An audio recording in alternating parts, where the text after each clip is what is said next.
संध्याकाळी आल्यावर जर अजून स्वयंपाक झाला नाही म्हणले तर आय हेट यू, आपलं जमणार नाही, असं नाही चालणार. लग्नाच्या गाठी स्वर्गात बांधल्या वगैरे, कोण गेले बघायला स्वर्ग? आणि गेलेलं सांगायला आलं नाही. आपण जाऊ चौकशी करावं तर माघारी यायची सोय नाही. फायदा काय मला सांगतो. तुम्हाला एक कल्पना आहे का, आता आपण आहे ना मुलांच्यावर आपण आपली स्वप्न लादतो. बरोबर, एक पालक मला म्हणले त्याला ना इंजिनियर करायचं आहे, म्हणजे पेनवरनं गणपती आणायचा आहे, असं असं होतं का? सपोर्ट करा फक्त. एव्हरीबडी इज युनिक, प्रत्येक जण वेगळा आहे. जगाची लोकसंख्या 700 कोटी आहे. एक माणूस दिसायला दुसऱ्यासारखा नाही, चालणं दुसऱ्यासारखं नाही, हसणं नाही, अक्षर नाही, बोटांचे ठसे सुद्धा नाहीत. प्रत्येक गोष्ट वेगळी आहे, प्रत्येक जण स्पेशल आहे. आणि कुणालाही देवाने मोकळं पाठवलं नाही, प्रत्येकाकडे काहीतरी देऊन पाठवलं. पण त्याला ते ओळखता येणं खूप महत्त्वाचं आहे. आणि त्याच्यासाठी पालकांनी ओळखायला सपोर्ट करणं जास्त महत्त्वाचं आहे. पालक मालक झाले तो हा मोठा प्रॉब्लेम आहे. मालक नका हो, ट्रस्टी आहात तुम्ही. परमेश्वराने तुमच्याकडे ते सांभाळायला दिले, स्पष्ट सांगतो तुम्हाला मी आता. आणि तुम्ही ट्रस्टी म्हणून आहात, त्यामुळे तुम्ही आता जास्ती पालकच आहे. तर म्हणून मी तुमच्यासाठी बोलतो जास्त, कारण मला तरुणाई जरा कमी दिसते. हीच ते म्हणतात आत्ताच काय ऐकायचं, आम्ही पण ऐकू की रिटायर झाल्यावर. पण ती मोठी गंमत आहे. मी तर तरुणांना सांगत असतो, आत्ता ऐका म्हणजे इम्प्लिमेंट करायला सोपं होईल. तो म्हणला कसं काय? म्हणलं अरे घर कधी बांधतो आपण? लोन घेऊन घर बांधतो का? जास्ती दिवस राहायला मिळेल म्हणून. रिटायर झाल्यावर घर बांधायला मी किती राहायचं त्याच्यात, बरोबर ना? किंवा तूच आहेस तुझ्या जीवनाचा शिल्पकार, हे 85 वर्षी सांगून करायचं काय? तो म्हणा अर्ध सामान पुढे गेलं ना आता सांगतो, बरोबर आहे की नाही? मग कळलं कधी पाहिजे, तर आत्ता कळणं खूप जास्त महत्त्वाचं आहे. म्हणून हुशारी वेगळी, शहाणपण वेगळं, आणि योग्य वयात कळणं महत्त्वाचं. शहाणपण माणसाला शेवटी सुचतं, तरुणपणी कळलं पाहिजे. ज्या गोष्टी आत्ता कळणं आवश्यक आहे त्या ठीक आहे, शेवटी कळलं तरी आजोबाचा रोलही चांगला करता येईल, नो डाऊट. कारण रिटायर माणसांचे सुद्धा नवे प्रॉब्लेम निर्माण झाले, सर्वच वयोगटात प्रॉब्लेम आहेत. त्यामुळे हुशारीपेक्षा महत्त्वाचं आहे ते शहाणपण आहे. मग आपल्या वाट्याला आलेली प्रत्येक भूमिका आपल्याला व्यवस्थित पार पाडल्यात, आणि ती अनकंडिशनल करता आली पाहिजे. आत्ता काय झालंय, आपल्या सगळ्या अपेक्षा आहेत बघा,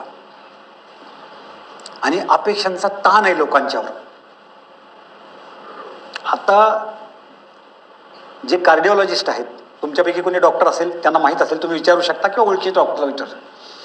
hypertension, BP, diabetes, heart attack, इथं कुठेही जंतूंचा संबंध नाही. हे सगळे टेन्शनमुळे आलेले रोग आहेत. Stress, tension. आणि कशाचं टेन्शन आहे? सगळ्यांच्या एकमेकांकडनं अपेक्षा आहेत. बायकोची नवऱ्याकडनं अपेक्षा आहे, नवऱ्याची बायकोकडनं अपेक्षा आहे, दोघांची मिळून मुलांकडनं अपेक्षा आहे, त्या सगळ्यांची मिळून आजी आजोबांकडनं अपेक्षा आहे, आजी आजोबांची ह्या सगळ्यांच्याकडनं वेगळी अपेक्षा आहे. आणि त्याचे पूर्तता काय होत नाही, आणि घरात होतोय संघर्ष. राहता येईल का आपल्याला असं अनकंडिशनल? ते एक आज प्रतिज्ञा करूया सगळेजण असं, की मी माझी भूमिका व्यवस्थित पार पाडेन, त्यांना कसं काय करायचं असेल ते करू दे. निरपेक्ष, that is called unconditional love.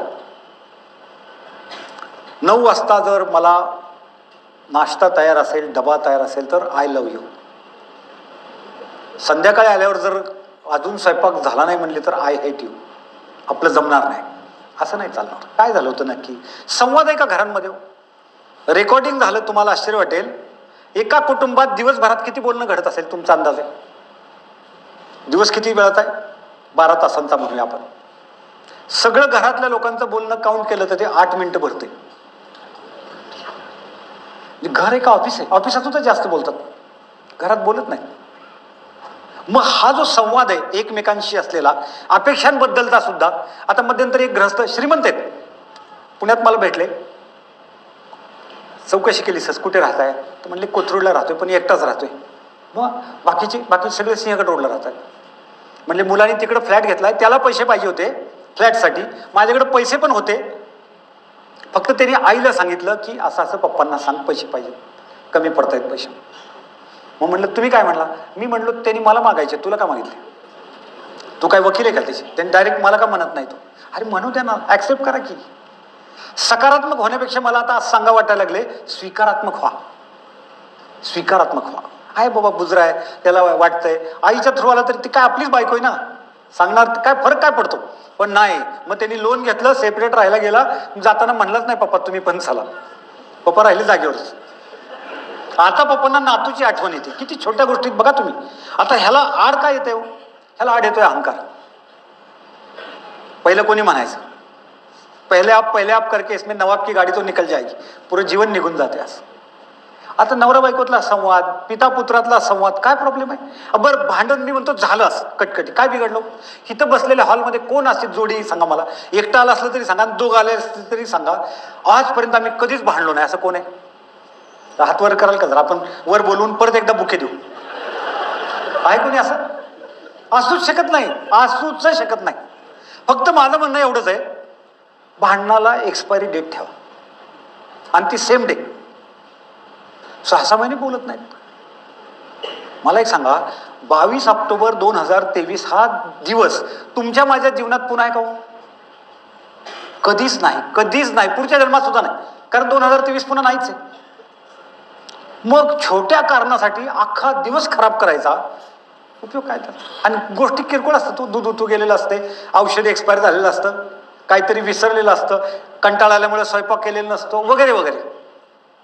आपण त्यांच्याशी ट्युनिंग, रेडिओचं स्टेशन कसं लागतं, ट्रान्झिस्टर आपल्या सगळ्यांना माहिती आहे, आपण ट्यून करत करत फिरवतो का नाही, तसं घरातल्यांशी ट्यून करा. ते मेड फॉर इच अदर, लग्नाच्या गाठी स्वर्गात बांधल्या वगैरे, कोण गेले बघायला स्वर्ग? आणि गेलेलं सांगायला आलं नाही. आपण जाऊ चौकशी करा, तर माघार यायची सोय नाही. फायदा काय मला सांगतो? म्हणजे काय तर आत्ता असलेल्या परिस्थितीत मला जमवून घेणं, काहीतरी सिनेमा बघायचा आणि ते डोक्यात घेऊन बसायचं, त्याच्यापेक्षा हीच आपली माधुरी दीक्षित. काय फरक काय पडला तरी तिने म्हणायचं हाच तू माझा अनिल कपूर, काय जे असेल ते, म्हणजे लक्ष. पण तसं नाहीत म्हणतो. अक्षरशः तुम्हाला सांगू का, मला कधी कधी मी असा विचार करतो की नवरा, म्हणजे आता ते सांगतायत की पूर्वी घटस्फोटाचं प्रमाण परदेशात जास्त होतं, आत्ता आपल्याकडे वाढू लागले. तर मी खरं सांगतो तुम्हाला, मला कधी कधी असं वाटतं की मनातले विचार जर कपाळावर दिसले असते ना तर अजून वाढले असते. दिसायची सोय नाही. आत काय चाललंय ते सेपरेट भेटा तुम्ही, काय होतंय ते बघा. असं आहे. म्हणजे कित्येक पुरुषांना लग्नाला 20-20 वर्ष होऊन गेलेत, पण त्यांना आजही वाटतंय आपली चॉईस चुकली. काय बरेच सांगून आले, जवळपास पोतभर पोहे खाल्ले आणि शेवटी हिला होय म्हटलं बघा. आणि सगळ्यात मोठी चूक आयुष्यातली ही झाली बघा. काय याला अर्थ आहे का? असा विचार धरला तर कसे सुखी होणार तुम्ही? बरं तिला म्हणावं तर ती तशीच म्हणते, पोरांच्या तोंडाकडे बघून थांबली. काय काय करायचं काय नाही. म्हणजे सांगायचा हेतू लक्षात घ्या, अशी हे जी परिस्थिती आहे ना, ही नाही आणली पाहिजे तुम्ही. अजिबात येता कामा नाही. हयात असेपर्यंत, जीवात जीव असेपर्यंत मी सुखच देणार, अशी प्रतिज्ञाच करूया आज. फक्त मी सुख देणार, मी फक्त आनंदच देणार. आणि तुम्हाला सांगू का, जन्माचा हेतूच तो आहे. सद्गुरू म्हणतात, आनंद वाटता वाटता आनंद लुटण्यासाठी आपला जन्म आहे. कशा करता लादायचं? बघा ना, 2 जीव एकत्र येतात, अशी कल्पना करू आपण. 2 व्यक्ती एकत्र येतात, नव्हे 2 फॅमिलीज एकत्र येतात, 2 परिवार एकत्र येतात. मग नवरा बायकोमध्ये बुद्धी वेगळी, परिस्थिती वेगळी, शिक्षण वेगळं, संस्कार वेगळे, सगळं वेगळं, आणि राहायचं मात्र एका छताखाली. काय पर्याय? पर्याय एकच आहे, तो म्हणजे कॉम्प्रोमाइज, ॲक्सेप्टन्स, आहे तसं स्वीकारणं, हे म्हणत राहणं छान. आणि व्यक्त व्हा. बोलताना कसे व्यक्त होतात? चिडले तरच बोलतात. आणि काही लोक इतक्या गप्प बसतात की 8-8 दिवस गप्पच बसलेले असतात. म्हणजे बायकोने ओळखायचं की हे नक्की काय झालंय. आणि कोविडपासून तर हसायचीच बंद झाले. आपल्या बायकोकडे बघून हसायला काय प्रॉब्लेम आहे, पण ते सुद्धा हसत नाही.